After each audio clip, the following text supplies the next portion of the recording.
Okay guys, meron tayo ditong i-service na Sharp automatic washing machine.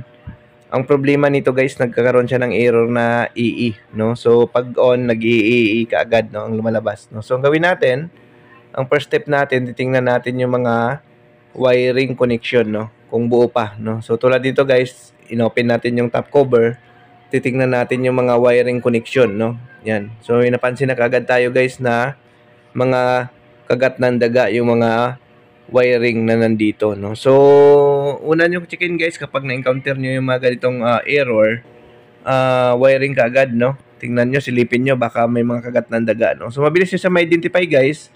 Kapag binuksan nyo yung likod ng washing nyo, bandang baba, makikita nyo yan. Kung may mga balat ng wire, may mga putol ng wire, malalaman nyo kaagad na may mga kagat ng wire ang inyong washing machine. May kagat ng daga, no? So yan.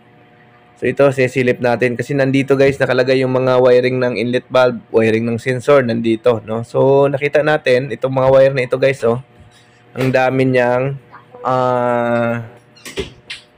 putol, no? So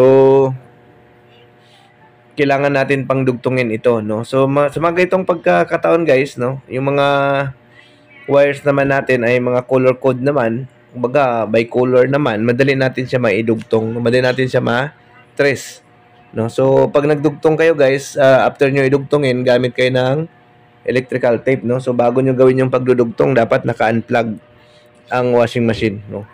So yan. So ito guys, ngayon dinudugtong ng mga kasama natin yung mga wiring na pinutol ng daga, no? So yun lagi ang naging sakit guys, no, kapag nagkaroon ng EE error sa Sharp automatic washing machine. Ang naging problema dyan guys ay mga wiring na putol, no? Yan. So paborito kasi ng mga daga itong terhan yung ating mga washing machine. So lagi yan, no? Sa mga na-encounter natin, lagi talaga yan. Halos 50% ng mga ni-repair natin ay mga kagat talaga ng daga, no? So ayan, kung katuloy natin na diudugtong, no? So pagkatapos niyan, titestingin na natin, no, kung mag-error pa or gagana na, no? So yan. Sa mga hindi pa pala nakapag-subscribe sa channel namin, subscribe po kayo. At marami pa tayong mga videos na ilalabas, no, about automatic washing machine, no. So yung mga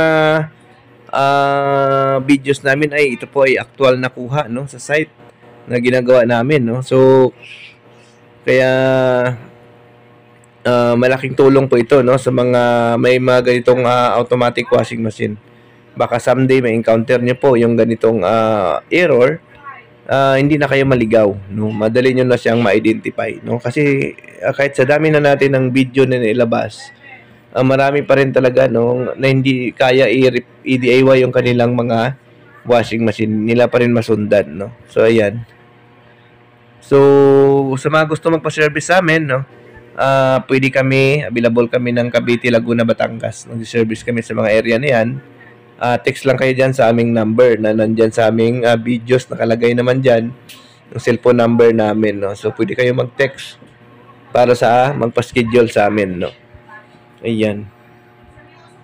So yun, dudugtong lang natin, no?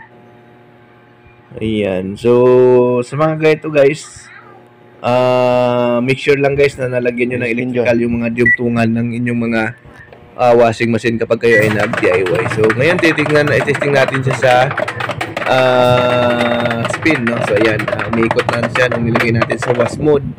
Umiikot na siya. So ang gagawin natin para madali natin ma-testing kung okay na po yung washing machine, dito tayo sa spin mode, no? Pag napagana natin yung spin mode na walang error na nalabas, ibig sabihin guys, okay na po yung washing machine, no? So tulad niyan guys, lalagay natin siya sa spin mode, no? Basta lang madaga, ma'am.